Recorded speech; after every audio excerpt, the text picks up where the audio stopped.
Welcome to Open BXRX Tuesday on BronxNet. I'm your host, Kibin Alleyne, and I'd like to invite you to get social with us at BronxNet TV on Instagram and Twitter, and BronxNet Community Television on Facebook. In 2020, the deaths of George Floyd and Breonna Taylor sparked a nationwide discussion on racial injustice and police brutality. Shortly after, statues in honor of Floyd, Taylor, and late U.S. Representative and civil rights activist John Lewis towered Union Square in New York City. Artist of the statues, Chris Carnabuci, joins us today for a discussion on his work. Chris, thank you so much for joining us. Thank you so much for having me. Appreciate it. So your sculptures recently made headlines, but I kind of want to go back a little. Can you just tell us what was going through your mind the moment you decided to create these sculptures? Well, it all started after George Floyd was killed and the world sort of erupted. And I remember sitting with my wife and she turned to me and said, "You need to do a sculpture of George Floyd." And I totally got it. It was a moment in time that I wanted to sort of capture, um, a significant moment in our history. And I thought the best way to do it was what I do. I'm a sculptor, so I went ahead and I did a small piece of George Floyd. It was 20 inches tall. And then one thing led to the next, and that a picture of the sculpture was seen by Terrence Floyd, George's brother. And so he saw this because he was working on his We Are Floyd Foundation. So he saw this sculpture and thought it would be great to sort of sync the art with his foundation in an effort to um, bring awareness to what he was doing. And that's what it was from the start, and that's what it is today. It's the exhibit is an effort to, on a higher level, raise awareness, of course, of injustice, but specifically to raise awareness and funds for the We Are Floyd Foundation, Justice for Breonna, and the John and Lillian Lewis Foundation. So that's how it all got started, from an idea that my wife had about doing a sculpture of George Floyd. And then as we were in conversation with Terrence, I thought that it could be part of a larger exhibit. So it made sense to include Breonna Taylor. Obviously, there's some commonality between Breonna and George Floyd. But then I thought it would make perfect sense to have one of the early civil rights activists and a man that that I had tremendous amount of respect for, John Lewis. And so that's how the three came together to form the See Injustice exhibit. Now, as you mentioned, this happened after the horrific events in 2020. Have you ever been inspired before to kind of make art based on events that happen, whether it's regarding racial injustice or any type of injustice? This was the first exhibit that was done explicitly to bring awareness to a particular issue. Um, Previous to this, I had done one called Mariposita, which is a 20-foot sculpture of a female figure emerging from an egg. And that, to a lot of people, represented the strength and beauty of the feminine spirit. Um, Although it wasn't my intention originally to sort of push that narrative, it just happened to be that way. In this case, it was fully intentional, right at the top, to to present an exhibit that brings about this awareness of injustice, and more specifically to help in that small way that I can as a sculptor, the foundations that we're now affiliated with. So these sculptures are massive, and I feel like there's no way you can't look at them. Can you tell us about the creative process behind bringing this artwork to life? Sure thing.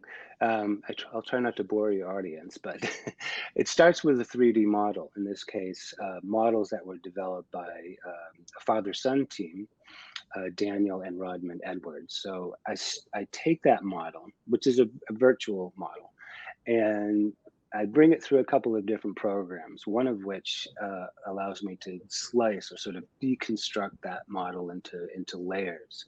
And then there's a number of different things that I need to do to modify each one of those layers. And by the way, each sculpture has about 200 different layers. Once everything has been programmed, then I bring it to a CNC machine, which is this large robotic sort of computer controlled router. And then I can do actual fabrication, actual production where I'm cutting, numbering them, sanding them, and then I get to a point where I can start stacking them. And they slowly but surely sort of create what ends up being a sculptural interpretation of that original 3D model. And so for this particular exhibit, I went one step further and I did a metallic bronze finish on the wood, because otherwise it's a wood sculpture that's vulnerable because of the nature of the material. And so I wanted to add that layer of protection, but in a way that gave it another, dimension, right? And that edginess of metallic bronze. So that's my process. Now, can you explain what emotion you wanted to invoke in people who walk past these sculptures? That's a good question, and I've asked myself that a number of times. At the end of the day, I don't have a particular emotion in mind that I want to evoke from people. As a sculptor, what my job is to create an environment, a venue, a physical pocket where people can gather and share each other's opinions and engage in civil discourse, to understand possibly each other's perspectives, and that's what my job is. And in having an exhibit there in Union Square, I mean, it's a perfect venue because obviously people will gather and will not only have that sort of introspection, of how they personally feel about the sculpture, um, but also be able to communicate those feelings with others. And I think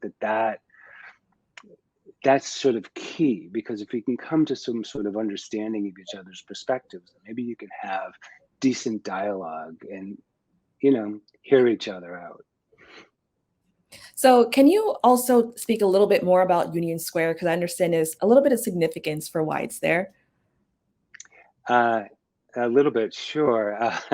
The First of all, it's an iconic place, right? And there've been protests and rallies, um, for hundreds of years. So we thought that, and we were so lucky that Union Square and all the other organizations that needed to sort of approve of this exhibit allowed us to exhibit there, because it is that iconic space. Um, Not, it's got a storied history of, like I said before, rallies and protests against injustice and anything else. So we do feel quite privileged to be there. And according to the New York Times, you actually sought out the approval of the families first. Can you explain why that was important for you? Absolutely. It was We couldn't have done this without the support of of the families, and the reason is because we wanted to lend the art to what they were doing. So it wasn't ever about what I wanted. It's about what I could do to help out the We Are Floyd Foundation and the other foundations that I mentioned before. So in that case, we needed to get, the support and, if you will, approval from the families, which we did in order to proceed. Now, how did you feel when you heard the news someone actually vandalized the statue? I was really pissed, to be honest with you, but I wasn't shocked. It happened before.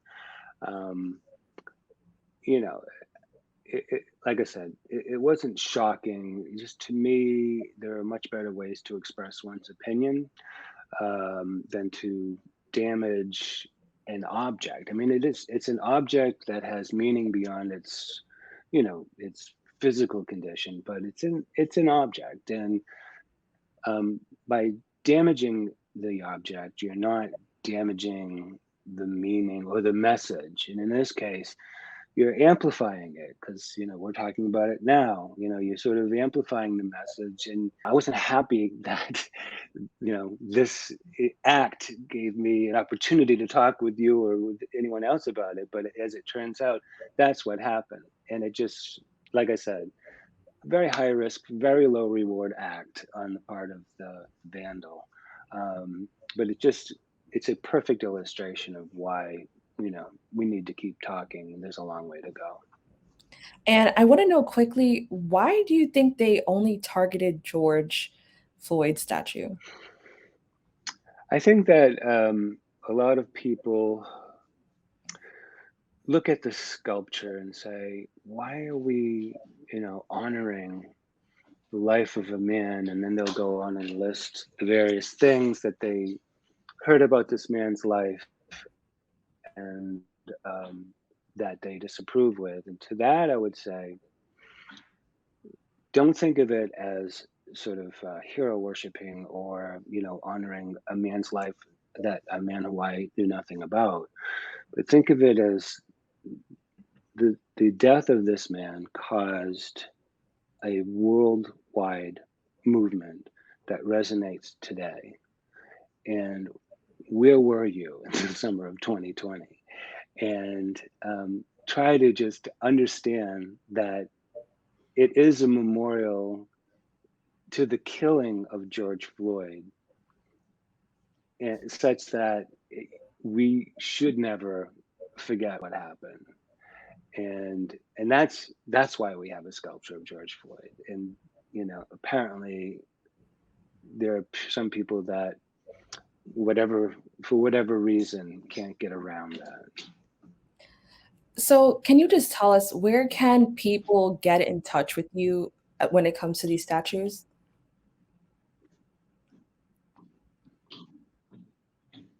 Well, each one of the sculptures has a QR code, right? Like literally on the sculpture itself. And from there, there's information about me. There's information about Confront Art, which is the curator of the exhibit. But more importantly, there's information about the various foundations with whom we are affiliated through this exhibition. And it's through there where you can get in, read up on what those foundations stand for, what their needs are, and maybe ways to participate. But look, literally everything is on the statue. If you aren't able to go there, then you can go to the confrontart.com website, which will have all of the information that you need. All right, Chris, thank you so much for joining us. Thanks so much for having me. We'll be right back.